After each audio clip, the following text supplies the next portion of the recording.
Hello, and welcome to Rose Play Celebrates Episode 20, Atama's Review Corner. Reviews, Silent Hill, Homecoming. As always, I'm your host, Aurian MoonRose, and here on Rose Play Presents is a special series like a mini-series, a TV movie from the normal seasons, but not quite in the seasons. So we're outside the season, so anything can happen, like interviews with content creators and developers, closed betas like Gwent that we're doing right now, stuff like this, the old Atama's Review Corner, E3 related topics, podcasts, anything. Today we'll be focusing on the 4th episode of Atama's Review Corner, where he/I reviewed Silent Hill Homecomings. Now, this was still 8 years ago. Right now I was filming at a weekly basis. This one ended up getting poor reception compared to the other 3 videos. This one did get 555 views, but it also got 6 likes and 4 dislikes, which, honestly, I really can't blame it. But we'll talk about more on that at the end of the episode. But even the clothing, the cosplay, really isn't anything special. It's nothing out of the ordinary, just normal, everyday clothes. I took a yellow button-up shirt and, put a flashlight, a book light right here, so that it mimicked the flashlight, which was to simulate the flashlight that's a staple in the Silent Hill series. And then I just use an everyday kitchen utensil, for the weapon of choice.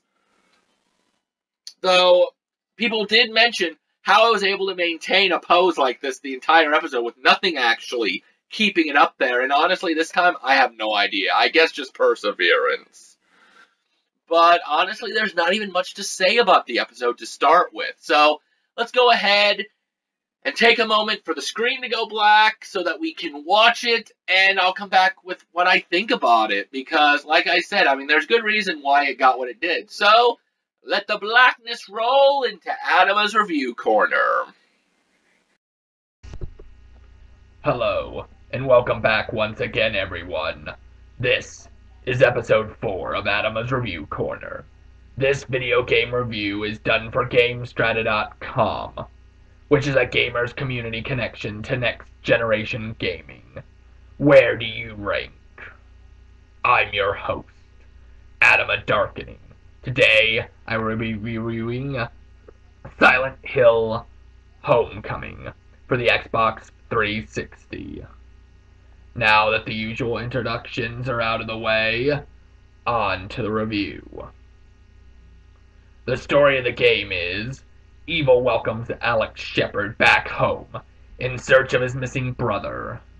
But to find him, Alex will have to journey into the heart of evil and pick up the pieces to a puzzle he does not understand.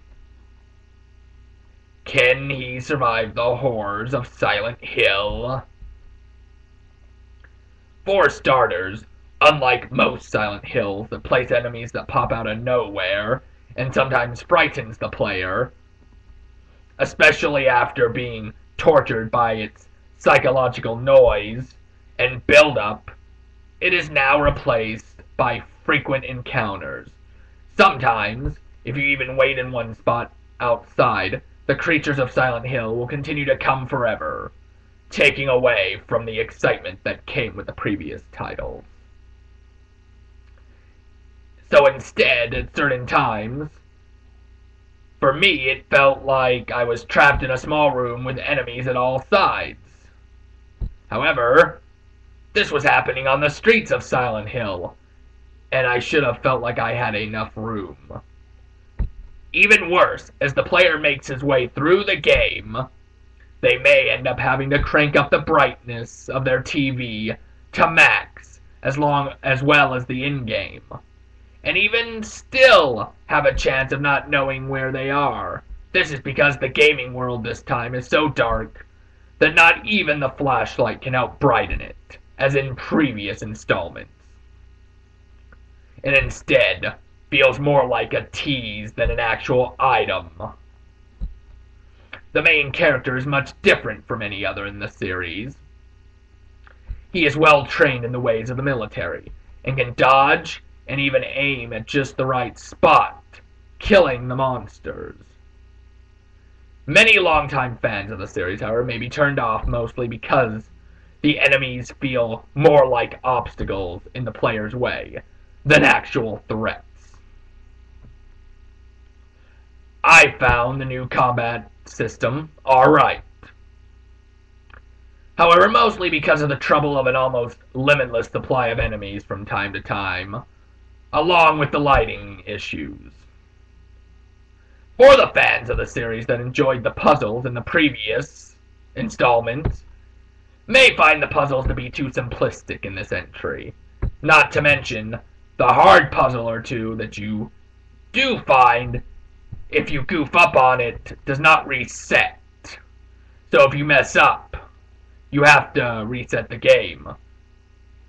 So be sure to save often and frequently. The visuals, however, when not shrouded in darkness, are quite nicely detailed. Especially when certain damage, such as the knife on the enemies, are used. It can sometimes leave nice cuts at the enemy. As well, the enemies' designs are downright horrifically done as excellently as usual. The change from the normal world to the hell version is quite nicely done, and is fun to watch. You can definitely tell they used the movie as inspiration. The camera angles are much better done in this installment. However, from time to time, the voice actors and the lips of the characters from the game can be off track. Most fans will, however, tell you that it is the sounds within the game that can lead to scaring you, and they are correct. There were definitely a few times within the game that made me look around frantically, trying to kill something that was not there. Lastly, for the acting in the game, it is moderately done, like that of a bad horror movie from time to time. But in my opinion, this game makes that kind of thing work. The major saving grace of the game would have to be the music that the fans of the series has come to know and love. This is due part to the composer, who has worked on the previous titles, returning to make the music from time to time feel beautifully done, and from time to time it gives the game that bit of moodiness that has been known. The story is another big bonus. It can somewhat make up for the mistakes that the game has. It is well written and can captivate the player at certain points. The only problem with the story would have to ultimately be its 5 endings, as the worst endings were just being okay, the good endings kind of lame, and the famed UFO ending being the best ending this time around, at least in my opinion. Some of the best features of the game are the intense boss battles, along with the music and story. A few bad things about this game is it can lose its psychological horror factor that the series has been known for, and its non-brightness of the environment, and that it may disappoint some of the fans, mostly because of its quite apparent departure from its psychological predecessors. However, it's still a decent game, especially for some of the cult followers of the series. But if the player is looking for the old school Silent Hill, then they may want to stray from getting this game. Lastly, for those who like achievements, or only just play the games for achievements, this game has pretty easy achievements. The hardest achievements that could be acquired would have to be the collection of the drawings, Kaufman's medicine, and photos. The achievement for beating the game on the hardest difficulty is pathetic. especially if the player beats the game on its default setting and gets the UFO ending.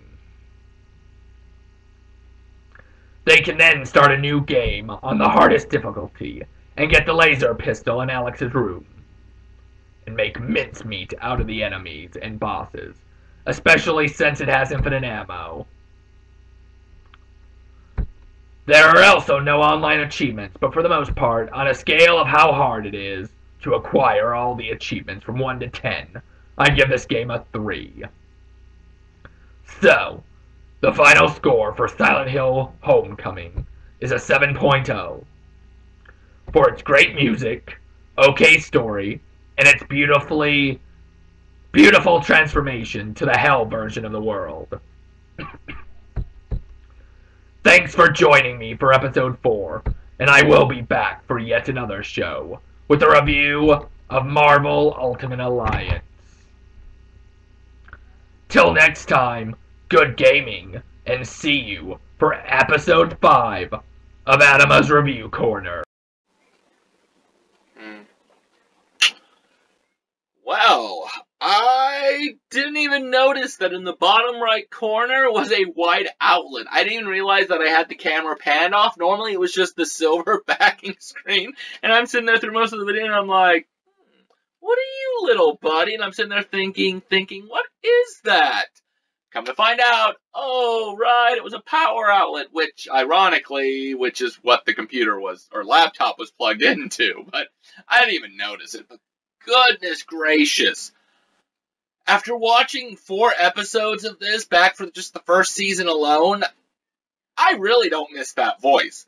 And one of them that I used during the first season, one of the main reasons why was at the end, you could really tell that I was fighting to get those words out of my mouth. At certain points, my voice would get higher because I need a big gulp of breath. And also, I started coughing at the end because I know it took a lot of takes again to do that one. But, I mean, you just look at the video and notice how red I am. Like, that voice was more strenuous and hurtful than it was good. So if I do end up ever bringing Atama back, I'm gonna have a voice, but it's not gonna be like that. No, I'm done with that. But otherwise, I can kind of see why it got the 4 dislikes. I mean, it's not that it was bad, but it wasn't bringing anything new to the table. But there's not much to say about it, honestly. So we're just gonna go ahead and leave it here. And come back to episode 21 of Roseplay Presents, where we go back to Gwent, the Witcher card game closed beta. Unless somehow by the time we come back, the closed beta is over. In which case, it would probably be an open beta, and we'll do one last episode before being done with Gwent.